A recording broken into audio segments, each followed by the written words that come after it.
আজকে আমি আমার ছাদ বাগানটা আপনাদের ঘুরিয়ে দেখাবো এখানে কি কি গাছ আছে। তো প্রথমেই যে গাছটা দেখাচ্ছি এটা হচ্ছে একটা বোম্বাই মরিচের গাছ, আর যেটা খেতে কিন্তু অনেক ঝাল হয়। এরপর এখানে আছে হচ্ছে একটা চেরি টমেটোর গাছ, যেগুলো ছোট ছোট টমেটো হয়, অনেক কিউট। সেইখানে দুইটা টমেটো একসাথে আছে, দেখেন কি কিউট লাগতেছে দেখতে। এখানে বড় টমেটোর গাছও আছে যেগুলো এখনো পাকে নাই। আর এই দিকটাতে আছে লাউ গাছ, যেখানে একটা ছোট্ট একটা লাউ ধরেছে, দেখেন কি কিউট মাশাআল্লাহ।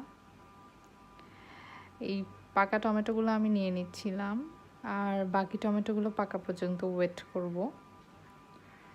এখানে এটা কি গাছ বলেন তো? এখানে হচ্ছে জিরা ফেলে দেওয়ার কারণে কিন্তু এই জিরা থেকে এমনিতেই কিন্তু এই গাছটা হয়ে গেছে।